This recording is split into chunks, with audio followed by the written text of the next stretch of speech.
તો અહીંયા આપણે ખાટું અથાણું બનાવવા માટે રાજાપુરી એક આખી મોટી કેરી લઈ લીધી છે. તો એને આ રીતે ધોઈ અને છોલી લેશું. એકદમ ઉપરનો ભાગ છાલ કાઢી દેશું. તમે છાલ સાથે બનાવો તો પણ સરસ થાય છે. આ જલ્દી ઓગળી જાય એના માટે, આપણે જલ્દી ખાઈ શકીએ એના માટે છાલ આપણે છોલી લઈએ છીએ. તો આ રીતે આપણે છાલને છોલી દેવાની છે. તો અહીંયા આપણે થોડું સિંગ તેલ લઈ લીધું છે. તો સિંગ તેલને આપણે એકદમ ગરમ કરી અને ઠંડુ કરી લઈશું, જેથી કરીને આપણે અંદર અથાણામાં રેડી શકીએ. તો આપણે એક બાજુ તેલ પણ ગરમ કરવા મૂકી દીધું છે. તો અહીંયા આપણે 500 ગ્રામ જેટલી કેરી છે.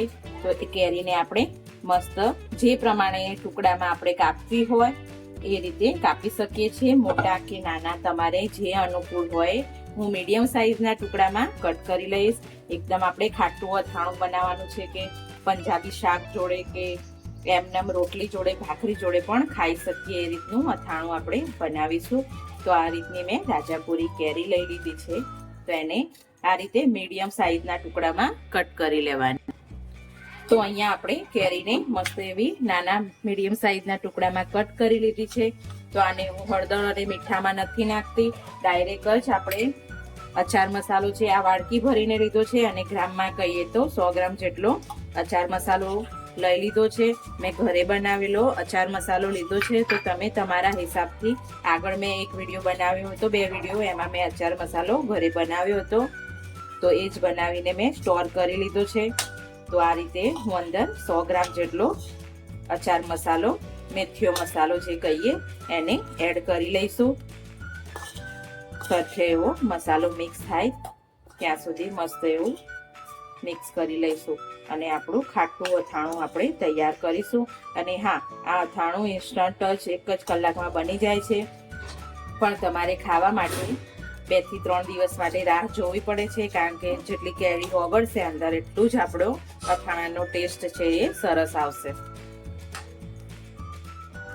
તો આપણી કેરીને આપણે એક કાચની બરણીમાં ટ્રાન્સફર કરી દઈશું.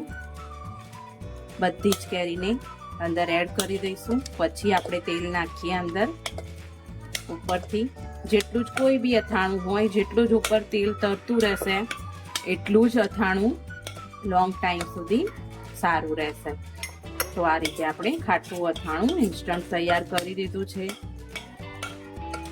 અમારે ખાટું જોઈએ અથાણું, એટલે એના માટે મેં હળદર અને મીઠામાં રાખ્યા નથી.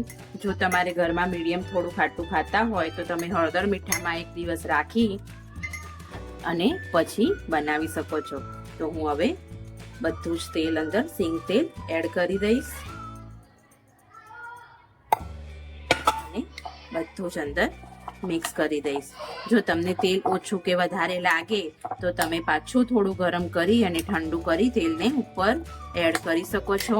એકદમ કેરી આપણી સોફ્ટ થવા લાગશે એટલે મસ્ત એવું અથાણું બનીને તૈયાર થઈ જશે. તો જે આપણે બહારથી લાવીએ છીએ એટલે એકદમ આ ઘરે એકદમ સસ્તું અને ઘરનું ચોખ્ખું બનેલું તૈયાર અથાણું મળી જાય છે. થોડી મહેનત કરવી પડે પણ એકદમ મસ્ત એવું અથાણું તૈયાર થઈ જાય છે. તો આને આપણે 2-4 દિવસ માટે બંધ કરી દઈશું અને પછી ખાવાનું સ્ટાર્ટ કરીશું.